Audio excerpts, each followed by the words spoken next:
আসসালামু আলাইকুম এভরিওয়ান। কেমন আছেন সবাই? আশা করি সবাই আলহামদুলিল্লাহ ভালো আছেন। আপনারা যারা এনটিআরসি এর প্রতিষ্ঠান প্রধান এবং সহকারী প্রধান পদে ভাইবার জন্য প্রস্তুতি নিচ্ছেন, আপনাদের স্বপ্ন পূরণের লক্ষ্যে ধারাবাহিক আয়োজনে ইনশাল্লাহ শতভাগ কমনের নিশ্চয়তায় বেশ কিছু গুরুত্বপূর্ণ দিক নিয়ে কথা বলবো, যা আপনাদের ভাইবা প্রস্তুতিতে খুবই কাজে লাগবে। আশা করি পুরো ক্লাসটি মনোযোগ দিয়ে দেখবেন।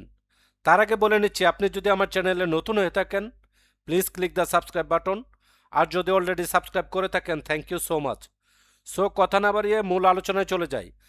আজকের আলোচনার বিষয় হচ্ছে প্রতিষ্ঠান প্রধান অষ্টম এনটিআরসি এর মক ভাইবা প্রশ্ন উত্তর। সেটা হচ্ছে আইন বিধি ও প্রবিধি সংক্রান্ত। বেসরকারি শিক্ষা প্রতিষ্ঠানের গভর্নিং বডি ও ম্যানেজিং কমিটি কোন প্রবিধানমালা অনুযায়ী গঠিত হয়? মাধ্যমিক ও উচ্চ মাধ্যমিক শিক্ষা বোর্ড কর্তৃক প্রণীত সর্বশেষ সংশোধিত প্রবিধিমালা, যেমন ঢাকা বোর্ডের ক্ষেত্রে বেসরকারি মাধ্যমিক ও উচ্চ মাধ্যমিক শিক্ষা প্রতিষ্ঠানের গভর্নিং বডি ও ম্যানেজিং কমিটি প্রবিধিমালা অনুযায়ী গঠিত হয়। একজন প্রতিষ্ঠান প্রধান হিসাবে এই কমিটির সদস্য সচিব বা মেম্বার সেক্রেটারি হিসাবে দায়িত্ব পালন করেন প্রতিষ্ঠান প্রধান। একটা কথা বলে রাখা ভালো, অষ্টম এনটিআরসি প্রতিষ্ঠান প্রধান ভাইবা প্রস্তুতি এ টু জেড, অর্থাৎ আপনার ভাইবা প্রস্তুতিতে যা যা দরকার ঠিক টাইটাই পাবেন আমাদের এই পিডিএফটিতে। পিডিএফটি পেতে যোগাযোগ করুন আমাদের দেওয়া এই হোয়াটসঅ্যাপ নাম্বারে 01313859584 এই নাম্বারে কল অথবা এসএমএস দিয়ে কন্ট্যাক্ট করতে পারেন। কোশ্চেন নাম্বার 2, সরকারি কর্মচারী এবং বেসরকারি শিক্ষক কর্মচারীদের জন্য শৃঙ্খলা ও আপিল বিধি এর গুরুত্ব কী? কোনো শিক্ষক বা কর্মচারী যদি প্রতিষ্ঠান বিরোধী কার্যাবলী, অদক্ষতা, অসদাচরণ বা দুর্নীতির সাথে যুক্ত হন, তবে তাকে চাকরি থেকে সাময়িক বরখাস্ত, কারণ দর্শানো বা শোকজ বা চূড়ান্ত বরখাস্ত করার ক্ষেত্রে এই বিধি কঠোরভাবে অনুসরণ করতে হয়। সঠিক নিয়ম না মেনে শাস্তি দিলে তা আইনত বাতিল হয়ে যায়। শিক্ষা প্রতিষ্ঠানের জমি সংক্রান্ত ন্যূনতম আইনগত যোগ্যতা কী? একটি প্রতিষ্ঠানে এমপিওভুক্ত হতে হলে বা স্বীকৃতি পেতে হলে নির্দিষ্ট পরিমাণ নিজস্ব বা নিষ্কণ্টক জমি থাকতে হয়। যেমন মফস্বল এলাকায় স্কুল বা কলেজের জন্য জমি পরিমাণ এবং শহর এলাকার জন্য জমির পরিমাণের ভিন্ন ভিন্ন আইনি বাধ্যবাধকতা রয়েছে, যা প্রতিষ্ঠানের নামে রেজিস্ট্রিকৃত ও নামজারি করা থাকতে হবে।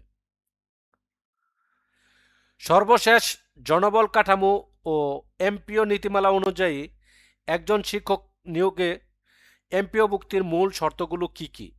মূল শর্তগুলো হলো এনটিআরসি কর্তৃক মেধা তালিকার ভিত্তিতে সুপারিশপ্রাপ্ত হতে হবে। শিক্ষা মন্ত্রণালয়ের সর্বশেষ জনবল কাঠামো অনুযায়ী পদটি শূন্য ও অনুমোদিত হতে হবে। শিক্ষাগত যোগ্যতা বা বয়স অনূর্ধ্ব ৩৫ বছর নীতিমালার সাথে সামঞ্জস্যপূর্ণ হতে হবে। এরপর প্রয়োজনীয় সকল সনদের সঠিকতা যাচাই সম্পন্ন হতে হবে, বা ভেরিফিকেশন অথবা সার্টিফিকেটগুলো আপনার ভেরিফিকেশন করে সঠিক কিনা তা যাচাই সম্পন্ন হতে হবে। বিদ্যালয়ের আর্থিক লেনদেন ও তহবিল পরিচালনা পরিপত্র অনুযায়ী প্রধান শিক্ষকের দায়িত্ব কী? পরিপত্র অনুযায়ী বিদ্যালয়ের যাবতীয় আয় ব্যয় অবশ্যই ব্যাংকের মাধ্যমে হতে হবে। ব্যাংক হিসাবটি সভাপতি এবং প্রতিষ্ঠান প্রধান বা প্রধান শিক্ষক বা অধ্যক্ষ যৌথ স্বাক্ষরে পরিচালিত হতে হবে। প্রতিষ্ঠান প্রধান একক স্বাক্ষরে বড় কোনো আর্থিক লেনদেন করতে পারবেন না এবং ক্যাশ বহির বা ক্যাশবুক হিসাব প্রতিদিন হালনাগাদ করতে রাখতে হবে। উপবৃত্তি এবং ভর্তি সংক্রান্ত পরিপত্রের মূল নির্দেশনাবলী কী? সরকার কর্তৃক নির্ধারিত কোঠা এবং নীতিমালা মেনে উপবৃত্তির জন্য যোগ্য শিক্ষার্থী, বিশেষ করে দরিদ্র ও মেধাবী নির্বাচন করতে হবে। ভর্তির ক্ষেত্রে শিক্ষা মন্ত্রণালয় কর্তৃক জারিকৃত কেন্দ্রীয় ভর্তি নীতিমালা এবং নির্ধারিত ফির অতিরিক্ত কোনো টাকা সেশন ফি বা উন্নয়ন ফি নামে নেওয়া যাবে না।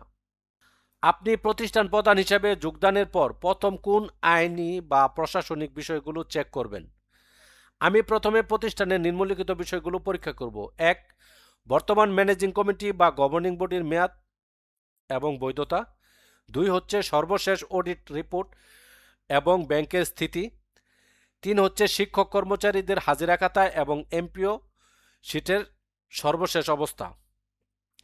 ৪ নাম্বার হচ্ছে প্রতিষ্ঠানের জমি ও ভবনের মূল দলিলপত্র ঠিক আছে কিনা তা যাচাই করব। যদি ম্যানেজিং কমিটির কোনো সিদ্ধান্ত শিক্ষা মন্ত্রণালয়ের পরিপত্র বা নীতিমালার বাইরে যায়, তবে প্রতিষ্ঠান প্রধান হিসেবে আপনার ভূমিকা কি হবে? আমি কমিটির সদস্য সচিব হিসাবে অত্যন্ত বিনয়ের সাথে সভাপতি ও সদস্যদের সরকারি পরিপত্র বা প্রবিধানের কপিটি প্রদর্শন করব। আমি তাদের বোঝানোর চেষ্টা করব যে সরকারি নীতিমালার বাইরে গিয়ে কোনো সিদ্ধান্ত নিলে পরবর্তীতে অডিটে বা আইনি জটিলতায় প্রতিষ্ঠান ক্ষতিগ্রস্ত হতে পারে। এরপরও যদি তারা জোর করেন, তবে আমি আমার লিখিত নোট অফ ডিসেন্ট বা দ্বিমত পোষণ করে রেজুলেশন অন্তর্ভুক্ত করব। অষ্টম এনটিআরসি এর প্রতিষ্ঠান প্রধান ভাইবা প্রস্তুতি এ টু জেড, অর্থাৎ আমাদের এই পিডিএফটিতে আপনি যা যা দরকার শুরু থেকে শেষ পর্যন্ত মোটামুটি সবই ইনশাল্লাহ আমি দেওয়ার চেষ্টা করছি বা ইনক্লুড করার চেষ্টা করছি। ইনশাল্লাহ এখান থেকে পড়লে আপনি যেখান থেকে কোশ্চেন করুক অন্তত আনসার দিয়ে আসতে সক্ষম হবেন। এই পিডিএফটি পেতে যোগাযোগ করুন আমাদের দেওয়া এই হোয়াটসঅ্যাপ নাম্বারে 01313859584 এই নাম্বারে যোগাযোগ অথবা SMS করতে পারেন, যেহেতু এটা আমাদের হোয়াটসঅ্যাপ নাম্বার। আপনি চাইলে ইচ্ছা করলে কল করতে পারেন অথবা SMS করে যোগাযোগ করে রাখতে পারেন। সো এই ছিল আমাদের আজকের টিউটোরিয়াল। আশা করি ক্লাসটি আপনাদের ভালো লেগেছে। যদি ভালো লেগেই থাকে তাহলে একটা লাইক দিবেন, কমেন্ট করেন জানাবেন কেমন লাগলো, আর আপনার কলিগদের সাথে শেয়ার করতে একদমই ভুলবেন না। আর আমার চ্যানেলে সাবস্ক্রাইব তো মাস্ট। দেখা হবে পরবর্তী টিউটোরিয়ালে। ততদিন সবাই সুস্থ থাকেন, ভালো থাকেন। আসসালামু আলাইকুম।